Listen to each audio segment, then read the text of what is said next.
Hello, everybody. Welcome to Clash of the Correspondents. My name's James, and today I'm joined by three of our correspondents before a big Game Week 11 fixture.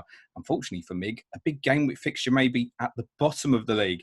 Let me first introduce you to Gemma and Harrison Eno, our West Bromwich Albion correspondents. How are you guys? Not too bad, thank you. Yeah. Good. Not too bad. And Migtavius, our Crystal Palace correspondent. How are you, Mig? I'm feeling fantastic. Fantastic. Good. Gemma, big win Saturday. Do we feel a bit better now?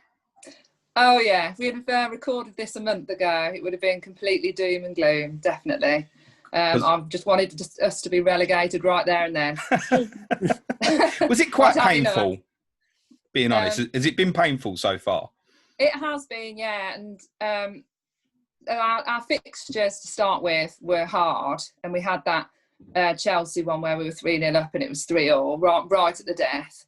And then it was like, well, our fixtures in October are better, and we had Burnley and Brighton and Fulham, and we didn't win any of those, lost to Fulham. And that was when I just thought, I just don't want to do this anymore. I want to be back in the Championship. I felt like it's been ongoing week after week. The tweets have been getting worse, and they were getting less and less likes as well. I noticed it seems to be, Gemma, we've heard this now. Yeah, I know. You're really right about that run. With the Fulham game was particularly demoralising. Must have been. Oh, it was, and the manner in which we lost as well. We didn't really turn up, and yeah, it was pathetic. But it all turned on the Tottenham game, James. You played very well against us and didn't deserve to lose. No way at all. We played really well. Absolutely, like with the Gallagher effort that hit the post and that, you really should have got something out of the game. It was unfortunate, but you just feel like it's another blow. Then the whole penalty fiasco at Manchester United, which kind of blighted the fact that United had a lot of efforts during the game. Mick's shaking his head. Listen, you got a fortunate penalty at Old Trafford yourself earlier in the season. Myself. But we did it in normal time. We did it before the final whistle. What's that? So I'm thinking of a different game. Don't worry. Carry on. But then big win at the weekend. Did you feel you deserved to win? Yeah, just about. I mean, Sheffield United had lots and lots of chances, especially second half. But we dug in as best we could. And I mean, the thing with the Tottenham game is that I expected us to be battered 8-0. And you started with Bale, Kane and Son. We had Pereira and Ivanovic both had COVID and they were out. You thought, well, and just losing right at the death it gives you that hope was back again, which I didn't want. I'd accepted our fate. But yeah, the nerves in that Sheffield United game were just ridiculous because it had been 143 days since we'd won a game. I'd forgotten what it even felt like. How many? Blooming heck. Yeah. To be honest, I was watching it quite nervous as well because what you won't know is, and what I'd said on our Patreon podcast last Friday is, I don't think I can bear to see Harrison unless West Brom have won. So I was really pleased that you'd finally got a win on the board. I take it you were really pleased as well, Harrison. Yeah, we that last 10 minutes just felt like forever, and then it was 7 minutes injury time, and it just felt like it was forever. But I mean, when that final whistle went at the end, the relief just to get that first win on the board was massive. Good. There's a couple more big games to come, including obviously against Palace this weekend. Mig, you are 15th in the league. Mm-hmm. Last Monday, you knew if you won the 2 games, you went third. If you'd have done that, you'd have finished the weekend in 4th.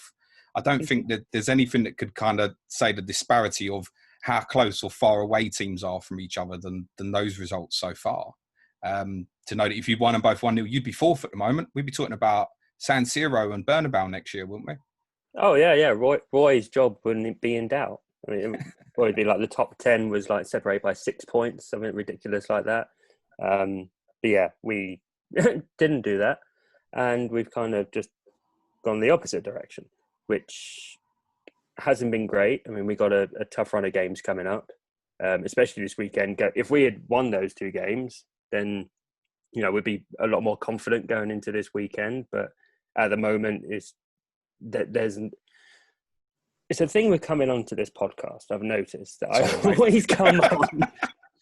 And I'm never happy coming on because of sometimes it's happy afterwards, like we beat Man United the weekend after we had this pod. But it's usually I'm about downheart about the club and stuff like that. But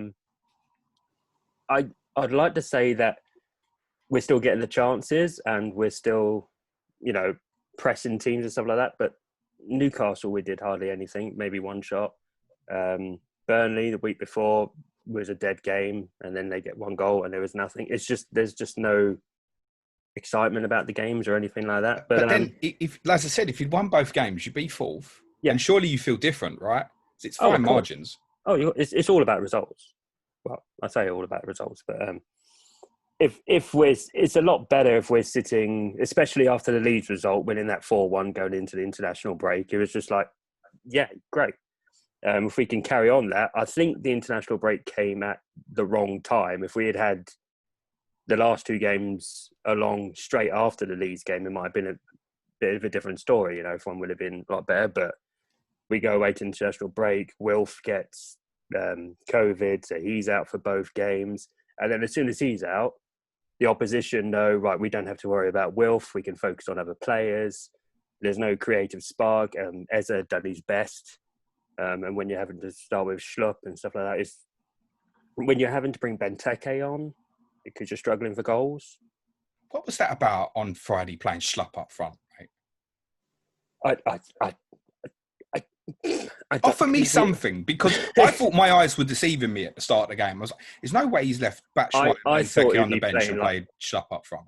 Yeah, I thought he'd be playing like a free across the front with like Townsend, Ayew, and then Schlupp as a left wing, and to have maybe Eze behind it like a number 10. I thought he might, so he can control the ball a little bit more. But no, it's just Roy. It's 4-4-2. He just likes to have two people up front now.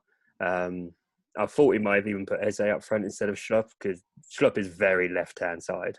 He's very left. And if Eze can play across the front, so I don't know why he didn't go with Eze up front and then have Schlupp on the left. And some were even suggesting having Mitchell left back and having PVA as a left mid, which we've said before, but I don't think he's ever going to do that now.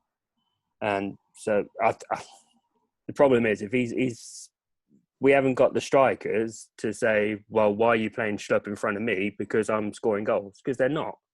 So it's like Schlupp is a defender as well. So it's an extra body there to protect and leave Ayew up front. And then he's got the pace to get up front with him. But there is not a striker. So. Batshuayi's on loan. I'm saying that, right? Yeah. Am I right in saying that? So what was the point? It's just strange. It is, yeah. Which is annoying, because I know Gemma wasn't too happy. Yeah, we would have had him. Yeah. Although you got Gallagher. I think they probably still would, to be fair, mate. Yeah. So is Jeff Schlupp the next big FPL OOP thing, mate? But yeah, on the true form and the hat-trick he scored on the weekend, yeah, I think so. Yeah. No.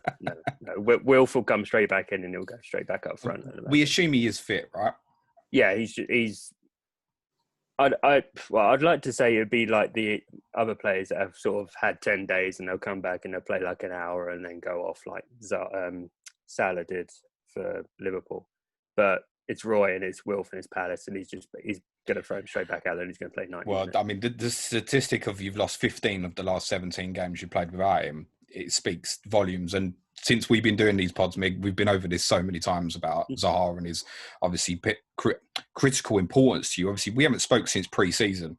He's obviously playing up front himself. He is OOP technically. And I just wonder actually this week, with him returning, and obviously the situation, which is interesting actually from FPL assets from both your clubs, ironically, because the Villa game is off, both your clubs have prices of players that are underneath, where I think actually you look at it and go, if I want to go someone for 1 week and then go back, I might consider them because it's a decent fixture on paper for both.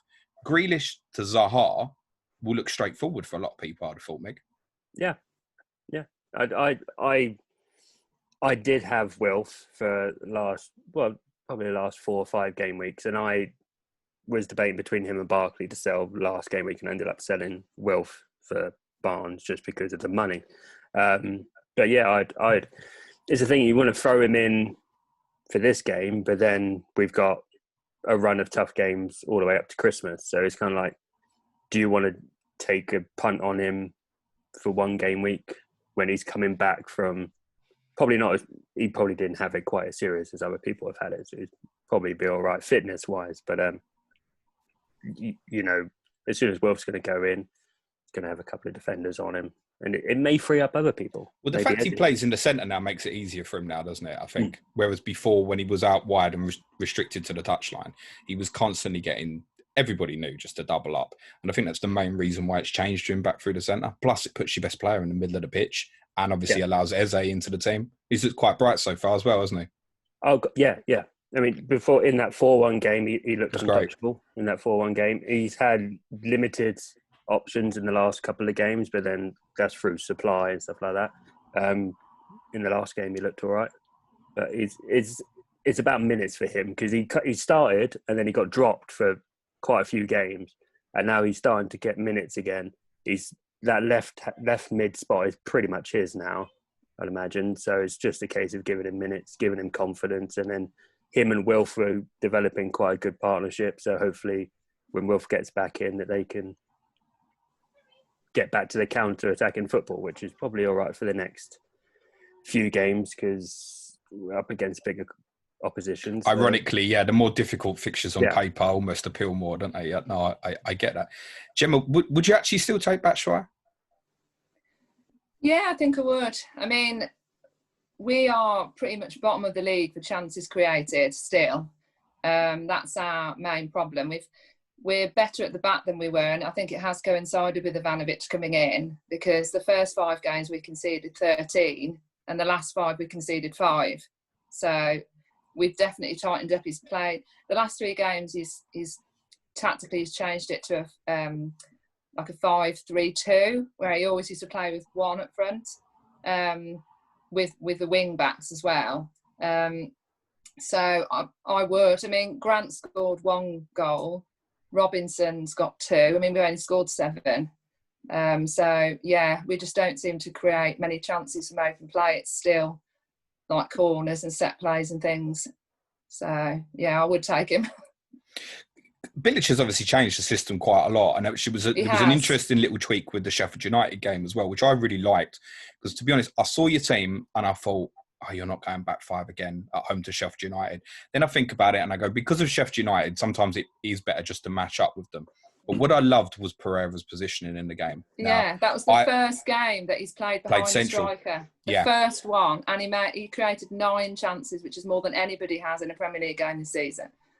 Bloody hell, Gemma. Do you want to become host? Good stuff. So get him in if you want to get rid of Grealish. Hold on, I only just sold him, Gem. Harrison's still got him, haven't you? Yeah.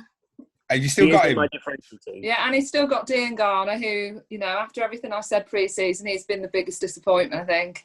I mean, he even sort of played up front against Man United, and he's got all the tricks and things, but it's a different ball game in the Premier League. You can't just go past players. So I think he's struggled a bit. I'm currently wondering how, with Harrison's got Pereira and Dean Garner way so far ahead of me in FPL at the moment.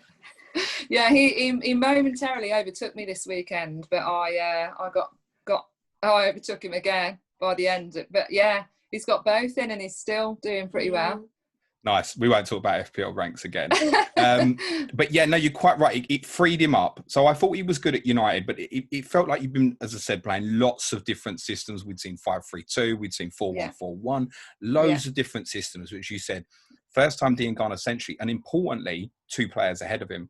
He's got 2 targets, 2 people to work with. And it meant obviously Robinson and Grant played quite split, which obviously gives him more space as well. And as I say, he's got the 2 targets. And the 2 wing-backs played quite well. Do we know the status on Townsend, who obviously went off injured in the game? No, don't know. And that's going to be a big blow because he's actually been amazing. Because I've always thought of him as like a backup player to Gibbs, really. But he's really stepped up and he's been really good. And Darnell Furlong as well has been excellent. He's so good in the air. And if you wanted a bit of a differential, I think he's 4.5. He creates, he crosses a lot and he's excellent in the air. Like he nearly scored against Sheffield United. And I think he's got 1 assist this season. He's the one of the two that tends to start quite advanced, because one of the things I've noticed is if you're in trouble, you can play a lofted ball to him, and because he's so good in the air, he'll win it and get you further up the pitch. So, yeah, I think he would be one defensively, 4.5. But I have to say, Gemma, I am seriously considering buying a West Bromwich Albion player this week, and it is your goalkeeper. Okay. Oh, yes. I'm very interested in Sam Johnstone. I rate him. I think he's good. Tell me about him and his performances so far, and if you think he can be an FPL option for people. I think he is. I've had to play my wild card this week because half my team are injured. You won't be the only one. I've been holding on to it for so long, and it's just I've looked at it and there's just red, orange everywhere. And did you see my 3 forwards this week got a combined score of 0?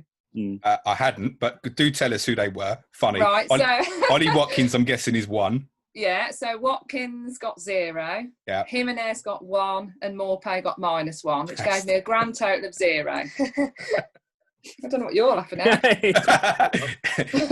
Gemma, it could have been worse. You could have captained Morpay. Oh, I know. So it's the curse, because I did start with Johnstone, and I had Pereira, and I had Robinson. And then I managed to bench Robinson in the 1 week that he scored 2 goals. Not only of those 3 forwards just scored you 0, we assume Morpay as well. Obviously, Jimenez, we obviously wish a speedy recovery. Even West Bromwich Albion fans will wish Jimenez a speedy recovery. Oh, yeah, absolutely. Your whole forward line's gone this week, isn't it? Mm-hmm, yeah, so that's part of it. Yeah, that's part of the wild card issue. So, but I've got Johnstone back in, but I'm wondering whether that's a mistake because of the curse. Because I started with him and he wasn't, and we were conceding loads, and then I got rid of him and then he was good again. So, I mean, I said in pre-season, he is an amazing shot stopper, and he's proved it. He's amazing. His positioning sometimes when the ball's up in the air, like with the Kane goal, he didn't know whether to come out or not. And, he hesitates. It's him or Bartley. He's excellent at shot stopping. Really good. From that point of view, look, as you kind of just said, last few games, you stopped conceding as many goals. He's still making a lot of saves. That makes him an ideal FPL asset. The only thing is, the drawback would be, you want that occasional penalty save, and judging by his attempts at Old Trafford, he's going to kick coming off the lines. He's never going to be able to save one, unfortunately. I know, because his stats on penalty saves are really good. It's like almost half like in the Championship. And the thing with VAR is you just can't celebrate, because we were going mad when he'd saved it, even though Fernando's actually my captain that week as well. I thought, I'll take this. And then he had to do it again, and he wasn't going to save it the second time. How many times did you captain to play against West Brom this season? Quite a few. I captained Son against them. Quite a few. But we don't look like the cannon fodder that we did before. Like, because I've seen loads of tweets about, always captain players against Fulham and Albion, and it hasn't paid off that much the last few. No, I think he's beginning to get a shape and a style that he likes. I'm not sure that Pereira behind the 2 is going to stick when you have some of the harder games coming up. I think it's something quite designed to deal with Sheffield United specifically as well. But it definitely gets the best out of Pereira. He would be of interest again if you continue to play like that. Yeah, the thing about you can't look beyond the amount of chances created. Is he gets dispossessed and gives the ball away a lot. That's the problem. You play him there against Man City, who we've got, in a few game weeks' time, and they'll just completely cut through us and loses the ball. So, but I mean, the Albion fans have been saying for weeks that that's where he needs to play, and he's been playing him out on the right wing every week, and he's just been totally wasted there. And you haven't seen the best of him, and he hasn't looked like he's been enjoying himself very much either, because he's a lot of the time he's got a smile on his face. He's looked very sullen recently, but yeah, you could just see it was like the Pereira that we knew and loved in the Championship against Sheffield United. He was just pulling the strings everywhere, and I hope that Slav does play him there again on Sunday. Is he going to go into this wild card then? No, because I can't curse him.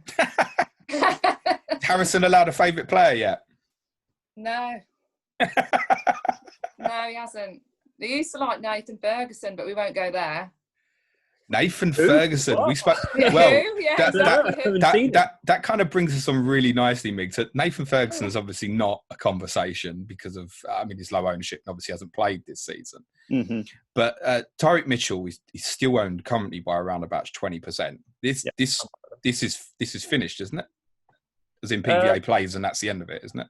It's pretty much, that seems to be what I assume it to be anyway. When I get asked on a weekly basis, is PVA going to stick, or can I keep Mitchell and play him? And I'm like, I don't see Roy changing from PVA at the moment. I know there's complications with his contract. There hasn't, talks are sort of broken down, and he can get a pre-contract signed in January. So it'd be, at least for December, I think it'll be PVA. He may rotate over Christmas just because of the quantity of games in the amount of time. But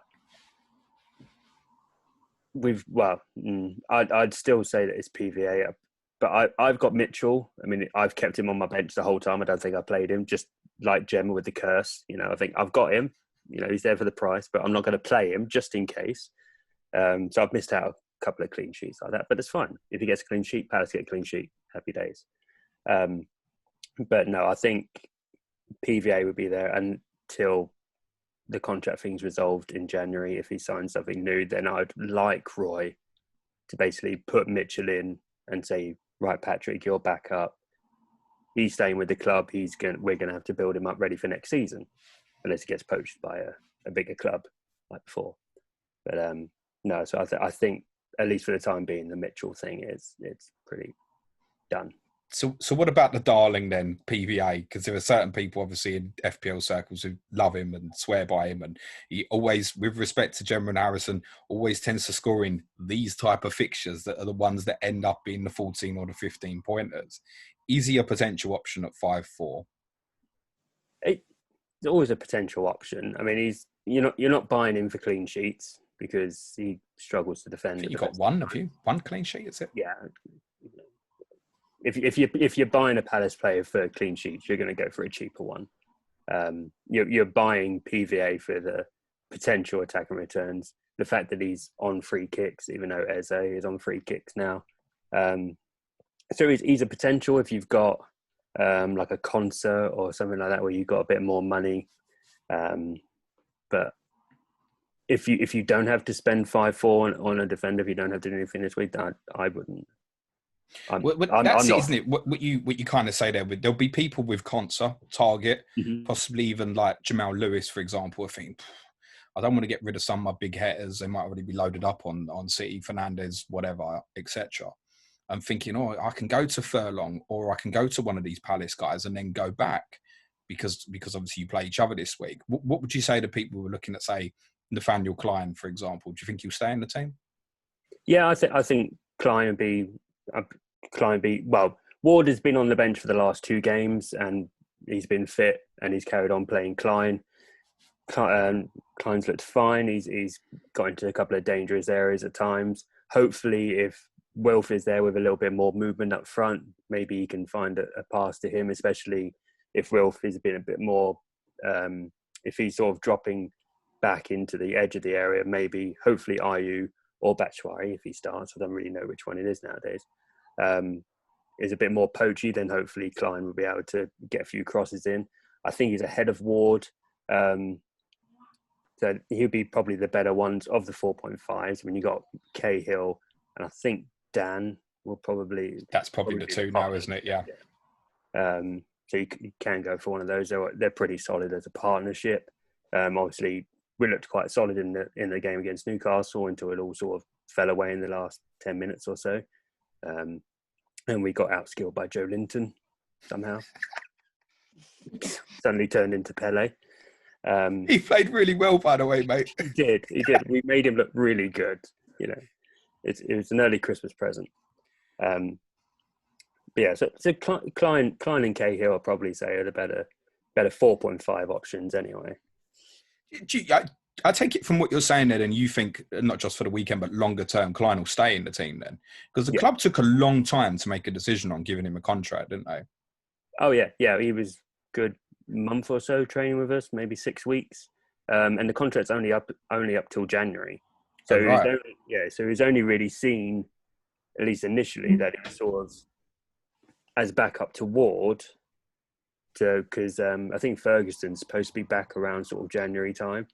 So it was almost sort of like a stopgap until Ferguson comes back. But I mean, I suppose it's his position. I think is now his position to lose. So if he carries on impressing, especially against some of the bigger clubs that we're coming up against, if he can keep it quite solid, then maybe they may extend it to the end of the season. I wouldn't be surprised. I think it was Klopp's first season.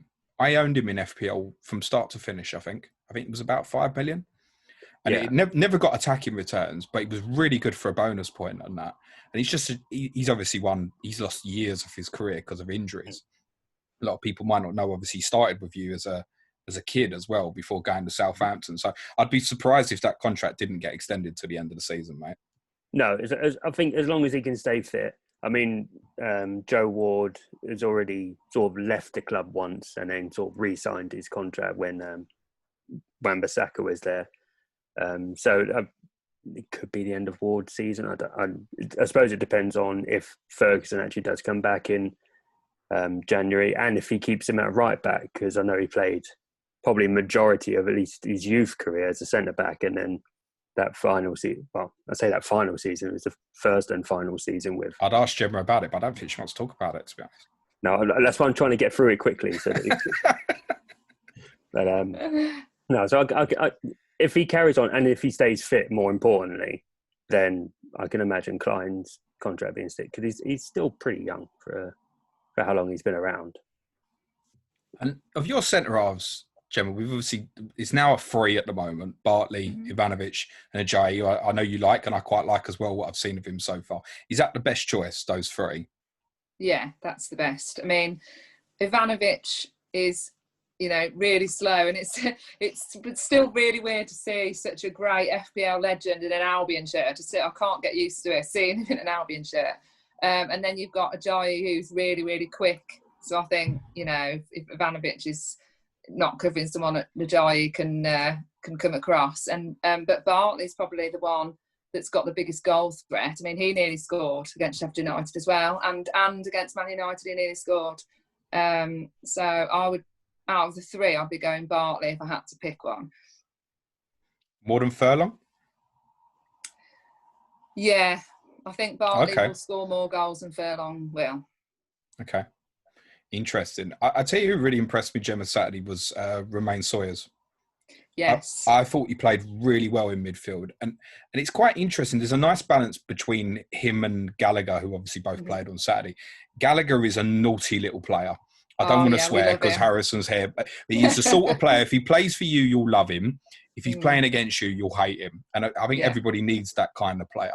He really is a little naughty fella. Yeah. And he's relentless. Sawyers is really calm on the ball.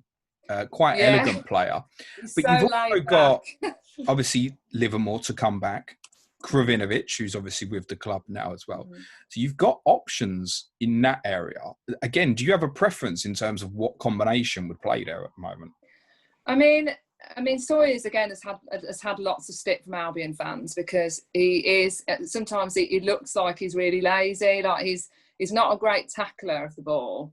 It's like Livermore is better in the tackle than him, but Sawyers was really impressive. And because Livermore has been out the last 2 games, Sawyers has had to come in after being dropped for several games. And he had the second most touches, I think, after Gallagher. And the 2 of them together did work really well. So I think even if Livermore is fit, I think I would stick with Sawyers and Gallagher in the middle. And I'd play exactly the same team. I don't think you'll want to change from a winning team. What do you think, Mig, of the idea of coming up against an Albion back 5? Is that something you often play against? Yeah, I mean, the thing we're playing against a back 5, there's obviously not going to be any room. We're not a possession-based team. When we come up, especially when teams would come to Selhurst Park and they'd basically kind of sit back a bit like we would do to anyone else if we had the opportunity. And they're like, okay, come and score against us. And we just run out of ideas. It's like, okay, give it to Wilf and see what he can do. But as soon as you give it to Wilf, especially if there's 5 at the back, there's 2 spare. You still got 3 covering around the back. And we can't... I wouldn't be optimistic against a back five, especially. I mean, West Brom have, like Gemma said, only conceded 5 goals in the last 5 games. They're not weak at the back at all. And then coming up against a Palace side that's struggling for goals, even against a free-flowing team like Newcastle didn't exactly sit back. Burnley did, but Burnley. I could tell you enjoyed that one. Oh yeah. I'm so glad I watched it. But then up again. Bloody Siri, trying to interrupt me. I just say all 3 of us have had rubbish Monday nights against Burnley, by the way. Yeah. 0-0. And we shouldn't have beat them either. We were very lucky. It was another awful game. Sorry, Mig, carry on. We're better against, like we did against Leeds. I mean, Leeds, they're trying to play like City, they're high line, stuff like that, and we were able to get through and breaking down on the counter attack. Whereas we're not going to really be able to counter attack against a team like West Brom, who are going to be very solid at the back and say, right, come on to us, and then we'll let Garner, Pereira go forward and then rip us a new one. If hopefully not. I'll be optimistic. The front 4, if the front 4 is Eze, Zaha, Ayew and Andros Townsend, that's got ability, no? Yeah, that's what I thought it would be. At the start of the season, I thought they might play 3 up top, probably Wilf on the left, Andros on the right, Ayew up front, and then have Eze sort of floated in behind them, and then having someone like Riedeveld or Kouyaté having that pairing behind them to give support to the back 4. He didn't do that. He stuck to 4-4-2 because he's innovative and he's a young manager. But do you want him gone, Mig? Get to the point. Do you want him gone? I mean, he's a Croydon boy. We all love him, but it's just the ideas aren't there. It's not really. You go into a Palace game and you know exactly what you're getting, which can be good at times, but it's also great for the opposition because they know exactly what we're going to do, pretty much how we're going to line up. There may just be the odd change. It might be MacArthur instead of McCarthy, or both. Or both. It's a great partnership. They've loved each other since they were children. Or Schlupp or PVA. But it's going to be 4-4-2. They're going to play it to Wilf. If we can nullify Wilf, then we've got the advantage for the game. But then we tried it a bit different with De Boer, and we lost 7 games on the spin. So kind of damned if you. He's the board's darling because he brings stability. I don't think we'll get relegated, even though we're shooting back down. We need to rectify that very quickly. But keeps us in the league. That's what the board want. You can't go. But the noises from Steve Parish are not like that. He always gives the noises that he expects Palace to be a top 10 club. You're obviously going to rebuild the main stand in the next couple of years. It's forward thinking. It's taking it to that level to be able to achieve a regular top half finish.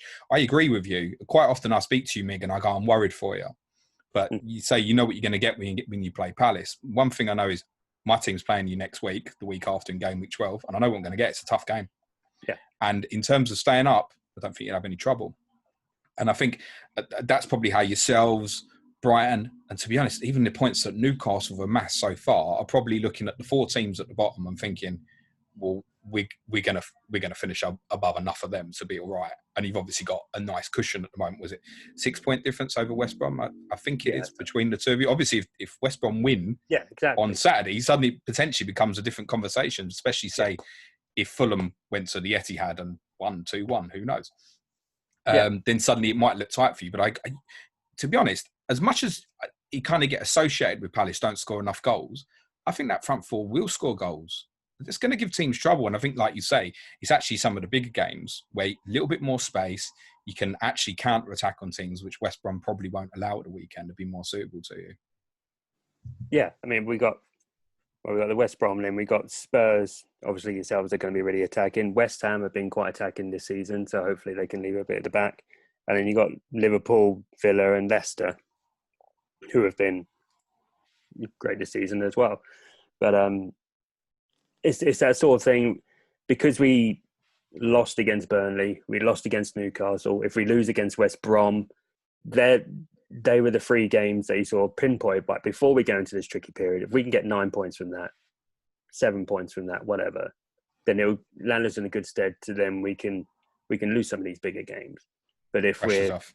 Yeah, exactly. If we lose all those 3 games, West Brom win, they're only 3 points behind. They're off the back of two wins on the bounce, going into quite a good run of fixtures, to be fair. You know, we could easily get dragged right down into because to be fair, to start the season. Well, that's what it needs is for one of the teams at the bottom, obviously including your own, Gemma, is to put that kind of back-to-back results together. You've obviously got Palace this week. I assume the game goes ahead, by the way, because obviously you played Newcastle last Friday. And you play Newcastle as well next Friday, Gemma. Yeah. And in an odd way, that's one of the things that slightly puts me off Johnstone. I might have the same problem next week. Yeah. So I'm thinking of maybe getting him in to replace my 4.0 and I'll just go him and Martinez at the moment. Do you feel like a side like Palace, Gemma, is catchable for you? Or do you feel like you're in the group with the 4 teams at the moment and it will be 3 of you that go down? I think it'll be three of us 4 that will go down. I don't see us putting like a run of wins together. I mean, as I said, it was 143 days since we had our last win, but I don't know. I think it's going to be 3 out of the 4. But then usually there is a team, isn't there, that suddenly puts a run together from. I mean, it might not be 2. I mean, it might be Fulham might get out of it because I didn't expect them to beat Leicester. But yeah, we'll see. I'm feeling a bit more positive after last Saturday, definitely. And I just hope that we can play as well against Palace and Newcastle, and you know the games that you really want to win. Because that was what was so massive about that Sheffield United game. It was you know early on in the season, but it was a 6-pointer. And we don't normally win those games where they're so important.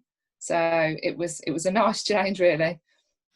Yeah, I think psychologically it was really important as well, coming into these games. Like Migs just said, he's just gone through sort of playing Burnley, Newcastle, and obviously now yourselves. Look at those 3 on paper and think, you know, I want to be getting sort of 7 points from that run. And you probably, before the Sheffield United game, are thinking similar. I want to get 7 or 6 points or something. Try and get the points on the board to give yourselves a chance. Because obviously on the other side, City, Villa, Liverpool, Leeds, Arsenal is not a great 5 up until the end of the year. And then again, back on yourselves. If you don't get results in the next couple, it puts the pressure on. But I think the result of the weekend's really given you a chance. Just before we finish, Gemma, Diangana, because we didn't really come round to speaking about him. What do you think the situation is at the moment? I guess with this system, if it sticks with Pereira there, he just doesn't play. Yeah, he just doesn't play. I mean, he'd be if you're wanting someone to come off the bench, he would be one. You know, when teams are tired to run at people. So I still think he might chip in with the odd goal here and there, but I can't see him starting at the moment. I mean, Callum Robinson, just looks way more up for it than Diangana does. So I think he'll start him again on Sunday. Do you think there's a reason for that with Diangana? I don't know. It just doesn't seem like the same player. You've got like flashes here and there, but he just doesn't seem to be able to go past people and like he could do in the Championship. He obviously scored the goal at Everton in game week 2. Yeah, and it was like, hello, yeah. I've brought the wrong one. Yeah, because he charged up the pitch, didn't he, for and had a great shot. And I thought, oh, here we go. And then since then, he's just done nothing at all. So, I mean, Grant's an interesting one as well, because when you're watching the game, he's hardly involved at all. And I'd be interested to see how many times he even touches the ball, because they just, I mean, the penalty box touches are like right at the bottom of the league. So I mean, he looks like he's just going to get like one chance, which luckily against Brighton, I think it was, he took really well right near the end, and he had one chance against Sheffield United, and his touch wasn't great. So yeah, I'm interested to see how he's going to get on as well. Who would you prefer out of the two of them if you're only going to play the one up front? Oh, that's a really tough question. Because Grant really is the one who's had the favouritism since he came in. Yeah, he has. Yeah, I mean, he's our most expensive player. You'd think that Bilic, if he was picking, he's going to pick Grant. But I really like Callum Robinson. I really do. Not just because he's just a smiley, cheeky chappy, but he just absolutely tries his hardest, and he crashed one against the bar as well against Man United, I think it was. Great effort. He always looks like he's way up for it, and when he was subbed about halfway through his second half or something against Sheffield United, and he just looked gutted. And I think he was unlucky. I think Grant probably should have been subbed because he did nothing at all. But yeah, I don't know. I like Callum Robinson. Noted. I think Grant's probably got more variation in terms of you can play it up to him height as well into his body. He's a bit stronger. He's probably got a little bit more about him, and I think he'll develop. He's had over a year playing for Huddersfield in the Championship and that, and obviously when he joined them originally, it was in a very struggling side. So I think he's used to that pressure as well. That would be helpful. He also, when he was at Huddersfield last year, he actually played off the left quite a lot as well. So it might be a readjustment of position for him as well. And one more I did mean to ask you about, Mig, was C.O.T.C. Mm-hmm. I thought he played really well at centre-half, actually, prior to the mistake at Burnley. I guess he's going back into midfield now, is he? Yeah, I think he basically in the last game, he moved up into midfield. I think Riedeveld was dropped when Dan and Cahill... But he'd been playing all right as well, actually. I hadn't rated him, but the last month or two, he's played all right. Yeah, all over. Palace Twitter is a rush with Riedeveld. They love him. Absolutely love him. He's nice. I mean, he's not going to get you many goals or assists, but as a playmaker and someone who can move the ball and stuff around, it's perfect for him. C.O.T.C was probably one of our better defenders, even though he's not a defender. He got stuck in a lot of times, cleared away with a header. Obviously, he's quite tall, so he was great for defending corners and stuff like that. And he was really good. I was really impressed with him back then. It's just we needed the numbers back then because we literally had no one, so we had to get some sort of.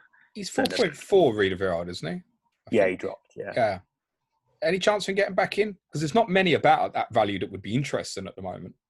No, yeah, I've unfortunately done my wild card a couple of weeks too early during the international break. But yeah, he was that sort of 4.5 mil sort of bench fodder that I possibly looked at. But I to get back into the team, to be more attacking. I mean, Milivojevic, I don't think he's going to get back into the team, even though he's the club captain. Yeah, I forgot all about him. Really looking at C.O.T.C, Riedeveld, and probably MacArthur fighting out for those two central mid spots.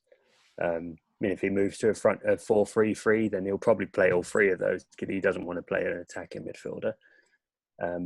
So I'd like to see him back in the team. Probably him and either C.O.T.C and MacArthur. Maybe someone a little bit more defensive, and then he can sort of play the ball a little bit more. Although he can get stuck into a tackle as well. You've actually got squad numbers now, mate.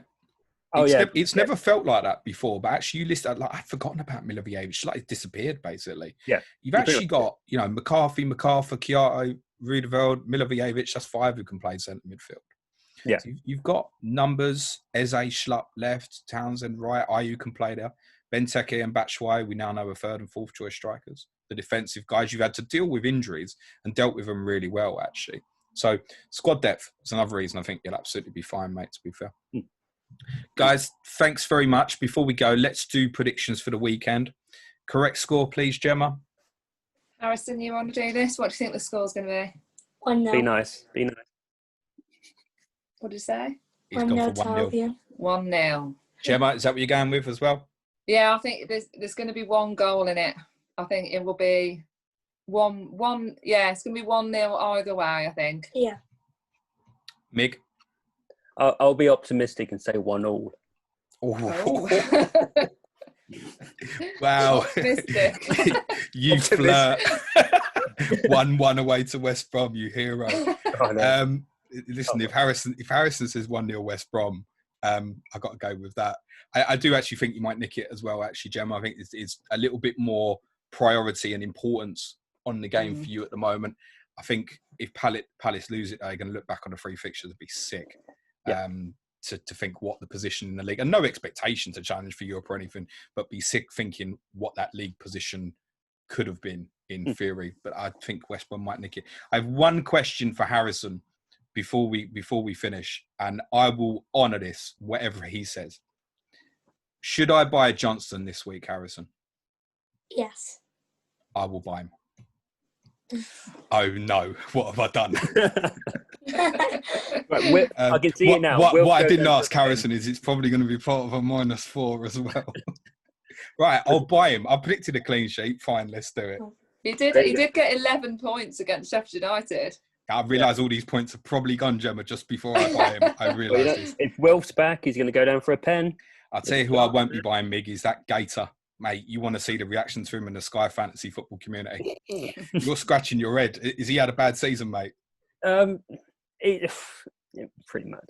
I mean, he's. I think I've said it before. He's much like Johnstone. He's a good shot stopper, but when he has to make a decision, he can kind of be found wanting a few times. He had a good start to the season, but he's kind of dropped off a little bit. Keep an eye on it. Right, Sam Johnstone transfer confirmed. Okay, brilliant. Guys, thank you so much. You can obviously follow Gemma on Twitter at Gemma Baggies. You can follow Mig at Migtavius on Twitter as well. I'll be streaming tomorrow afternoon on YouTube. I'm going to push that back to 3 o'clock now with the Aston Villa and Newcastle game called off. So 3 o'clock on the stream tomorrow, deadline stream on Saturday morning. It leaves me just to say to Gemma, Harrison and Mig, thank you very much. Good luck this weekend. Ciao for now, everyone. Cue music, please, man. Ciao.